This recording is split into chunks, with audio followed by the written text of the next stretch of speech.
Hello and welcome to my YouTube channel learn and get. इस video के अंदर हम जानेंगे Thomas Hobbes on sovereignty.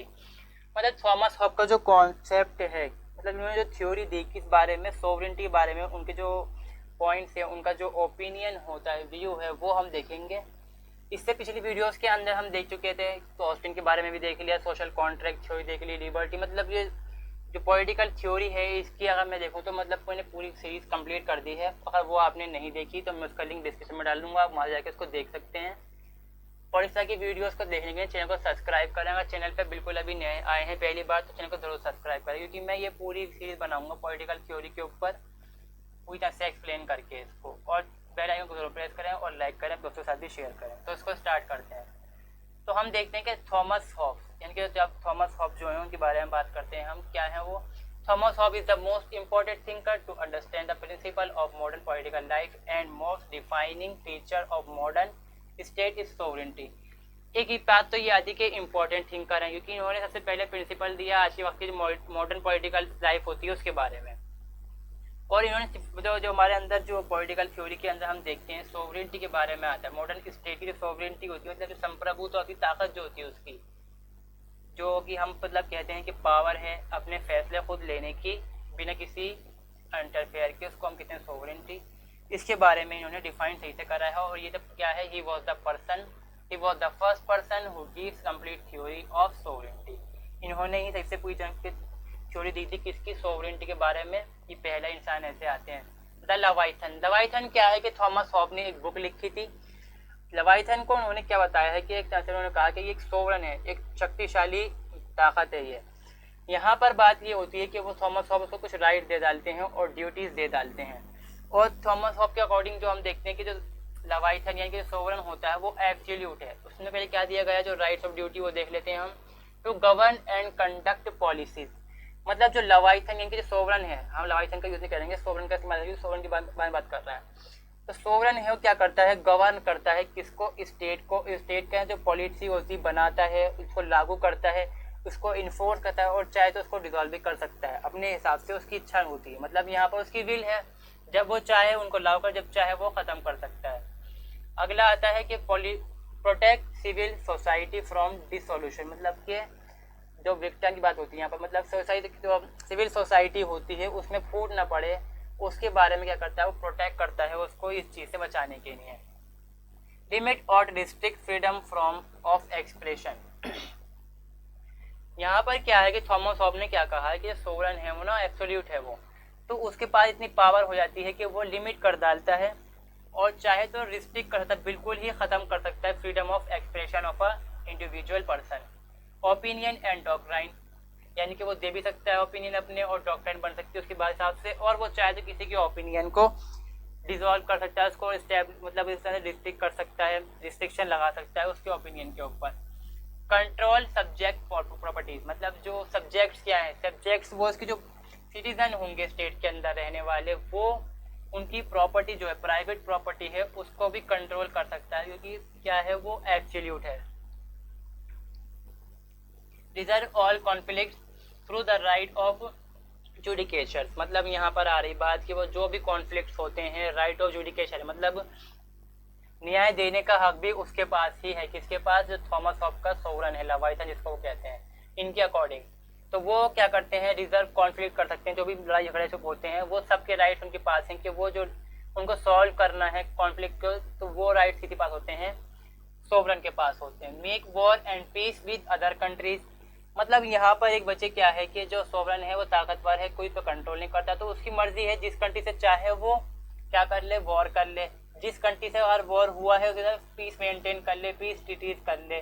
Confirm honour and privileges, मतलब क्या है कि जो ऑनर्स हैं उनको सम्मान देना, उनके जो अधिकार हैं वो देना, उनके बारे में उसको साबित करना, दिखाना, लागू करना, डिग्री जो देती है मतलब उपाधि देना, ये सब चीजें काम किसकी होती हैं, सोवरन की होती हैं, वो अपने अकॉर्डिंग दे सकता है। Determine artificial religion and the form of its and prevalent excess of subversive literature etcetera, मतलब क्या है वो डिटरमाइन करता है, बताता है, समझाता है, लिखाता है। तो वो क्या करता है, जो आर्टिफिशियल रिलीजन है वो खुद ही फॉर्म कर डालता है अपने अकॉर्डिंग भी, और जो बना हुआ होता है उसको भी। और क्या करता है भाई, उसके जो प्रेवेंट्स होते हैं, एक्सरसाइज होते हैं, एक्सरसाइज होती हैं, सब चीज़ों को वो कंट्रोल करता है, अपने हिसाब से उनको आज्ञा देता है। द विल, अब बात आती है यहाँ पर, हमने जो उसकी ड्यूटीज़ हैं वो देख ली और राइट्स देख लिए हमने। तो इसमें अब क्या आता है कि अब यहाँ पर जो थॉमस हॉब कह रहा है कि भाई सोवरन कैसा है उसका, वो कहता है the will of the sovereign is absolute, unified and the individual has no appeal against it. मतलब जो विल मतलब क्या है, जो सोवरन की इच्छा है, जो उसकी मर्जी है, जो वो चाहता है, वो एब्सोल्यूट होती है। किसके अकॉर्डिंग? थॉमस हॉब के अकॉर्डिंग यूनिफाइड होती, जुड़ी होती, मतलब बंधी हुई होती है आपस के अंदर, और कोई इंडिविजुअल या कोई सिटीजन के पास इतनी पावर नहीं है कि वो उसके अगेंस्ट अपील कर सके, बोल सकता ही नहीं है वहाँ पर citizen. Their right to change the form of the government, मतलब सोवरन के पास पावर तो है, वो चेंज कर सकता है गवर्नमेंट को, मगर जो सिटीजन है उनके पास कोई राइट्स नहीं है। दोनों पॉइंट हो सकते हैं यहाँ पर कि सोवरन के पास पावर है फॉर्म ऑफ गवर्नमेंट को चेंज करने की, मगर जो सिटीजन है उनके पास पावर नहीं है। Citizen does not have any power, यानी कि rights to change the form of the government. Sovereign among the individual themselves, मतलब सोवरन भी दिखाता है कि वो अपने आप को जो लोग से लग हैं, मतलब बहुत सारे संगठन है, उन सब के बीच में रखने की कोशिश करता है, इंडिविजुअल लोगों के बीच में। Citizen has a duty and obligation to obey the sovereign, तो सिटीजन है उनकी ड्यूटी है, ऑब्लिगेशन है, कर्तव्य है, उनका पालन करना पड़ेगा कि जो सोवरन ने कहा है उसकी बात को मानना।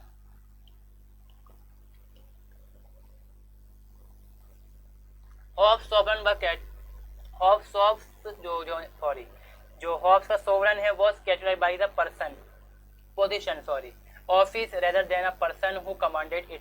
क्योंकि सोवरन के बारे में यहाँ पर क्या कहना चाहता है कि थॉमस हॉब कह रहा है कि जो सोवरन है ना, जैसे वो पोजीशन है, इंसान नहीं है। इंसान उस पोजीशन पर जाके बैठ जाता है, या कोई डिपार्टमेंट है, ऑफिस है, उसमें जाता है और कंट्रोल करता है लोगों को। तो उसके अकॉर्डिंग क्या है कि वो कोई पर्सन नहीं है, इंसान नहीं है। उसने क्या कहा है, पोजीशन है, ऑफिस है, जो पूरी तरह से एब्सोल्यूट है, पूरी तरह से डिटर्मिनेट है, और क्या है कि इंडिविजुअल होता है वो, उसके अकॉर्डिंग ये बात आती है। He give a subordinate status of the church against the sovereign. यहाँ पर एक बात ध्यान रखने वाली है कि जो थॉमस हॉब्स है, वो जो डिवाइन थ्योरी होती है सोवरेनिटी की, या फिर डिवाइन थ्योरी स्टेट की होती है, उसको पूरी तरह से वो खारिज कर डालता है, मानता नहीं है। मगर यहाँ पर फिर भी वो चीज़ को मान लेता है, जगह दे डालता है, सब ऑर्डिनेट स्टेटस देता है किसको, चर्च को। क्योंकि चर्च क्या है कि जगह है भगवानों के, अल्लाह की जो देवता है उनके हिसाब से गॉड की जगह है, जहाँ से वो गॉड रूल करवाता है लोगों को। तो वो क्या करता है, चलो भाई दे डालता है चर्च को एक स्टेटस कि वो जो सोवरन है उसके अकॉर्डिंग कुछ एक्शन ले सकता है, कुछ चाहे तो बोल सकता है। यहाँ पर इतनी पावर दे डालता है, मगर वो डिवाइन थ्योरी को नहीं मानता, जो रूल की थ्योरी है या फिर सोवरन की थ्योरी उसको नहीं मानता। द सोवरन इनिशिएटेड यानी कि established by Thomas hob stood outside the society, यानी कि जो सोवरन है, सोवरन जो है थॉमस हॉब का, वो सोसाइटी के बाहर ही होता है, मतलब सोसाइटी के अंदर का पर्सन नहीं है, वो सोसाइटी के बाहर का इंसान है। इंसान भी नहीं है वो, क्या है, क्या पोजीशन है, ऑफिस है, डिपार्टमेंट है, कुछ भी कह सकते हैं उसके अंदर। It was only fear and interest that supplied the reason of the existence of sovereign, but the authorize sovereign had some limit. ये उसका डर ही होता है। अगर हम देखें कि सोवरन के पास क्या है कि एब्सोल्यूटनेस है, यहाँ पर डिटरमिनेट है, डिफाइंड है, तो उसके पास कितनी पावर हो जाती है, कुछ भी चाहे जो जनता है, अगर जो सोसाइटी के अंदर, सिविल सोसाइटी के अंदर जो सिटीजन रह रहे हैं, वो उनके पास कोई उसके खिलाफ कोई बात बोलते हैं तो एक्शन ले सकता है, स्ट्रिक्ट एक्शन ले सकता है। मगर फिर भी क्या होता है, थॉमस हॉब क्या करते हैं, उस पर कुछ लिमिट लगा डालते हैं। It is bound by the law of nature to ensure the peace and safety. यहाँ पर अब हम देखते हैं कि सोशल कॉन्ट्रैक्ट थ्योरी बात आने लग जाती है यहाँ से, क्योंकि इसने सोशल कॉन्ट्रैक्ट थ्योरी दी है, उसके अंदर चीज़ें आती हैं सारी। इसकी मैं अलग बना चुका हूँ वीडियो अलग से, अगर आपको देखनी है मैं लिंक दे दूंगा डिस्क्रिप्शन में, वाला कि देख सकते हैं आप।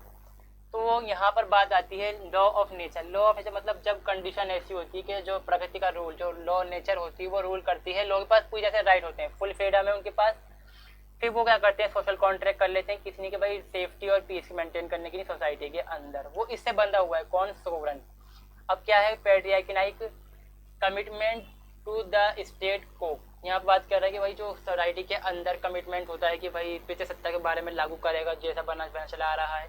मतलब जो सोवरन आएगा ना, उसको बनी बनाई चीज़ मिलेगी कि भाई हमें, तुम्हें क्या करना है, पीस मेंटेन करनी है और सेफ्टी मेंटेन जो इंश्योर करनी है लोगों की। टू रजिस्ट डेमोक्रेसी मतलब जो नेता है या फिर लोकतंत्र है वो उसको रजिस्ट करते हैं, उसकी जो पावर होती है उसको कंट्रोल करते हैं और वो उनकी पावर को कंट्रोल करते हैं, दोनों दूसरों को इंटर लिमिट कर रहे हैं यहाँ पर। To respect the established government की इसको रिस्पेक्ट करनी पड़ेगी, क्योंकि भाई यहाँ पे उन्होंने क्या कहा, थॉमस हॉब ने कुछ लिमिट लगा दी है उसके ऊपर। The specific need of civil education, अगर यहाँ पर आपको क्या बनना है, सोवरेन बनना है, मतलब संप्रभु बनना है, रूल करना है स्टेट के ऊपर, तो आपके पास सिविल एजुकेशन होनी चाहिए स्पेसिफिक फील्ड के अंदर। जिस कि आपको रूल करना है तो रूल के फील्ड में आपको गवर्न करना है, उसकी फील्ड में एजुकेशन होनी चाहिए। The importance of decline that was included in the home, अब यहाँ पर बात आती है कि जो स्टेट के अंदर, फिर के अंदर, घर के अंदर जो होता है हमारे कहने मतलब अथॉरिटी के अंदर जो डिक्लाइन होता है उसको देखना संभालना उसका काम होता है। The law and order to abstain from violation private revenge dishonour to person and violation of properties के लॉ मेंटेन करेगा वो, ठीक है, और वायलेंस को ख़त्म करना, रोकना, प्राइवेट प्रॉपर्टी और जो लोगों के प्राइवेट रिवेंज मतलब बदला जो लेते हैं आपस के अंदर लोग, उन चीज़ों को ख़त्म करना, किसी इंसान की प्रॉपर्टी को छीन लेना, जो प्रॉपर्टी का वायलेशन होता है वो चीज़ें करना, वो चीज़ें उसकी ताकत को रोक डालती हैं और वो उनकी ताकत को रोकता है, लिमिट करते हैं दूसरे को। Right attitude would bring about the right behaviour, उसका राइट एटीट्यूड होगा तो राइट बिहेवियर आता है उसका समाज के लिए। तो यहाँ पर उसमें एटीट्यूड चाहिए, मतलब उसका ऐसा मिजाज चाहिए कि वो सही सा भी एटीट्यूड रखे स्टेट के लिए, लोगों के लिए। बिहेवियर अच्छा होगा तभी तो सही से रोल कर पाएगा और लोग बात को मानेंगे उसकी।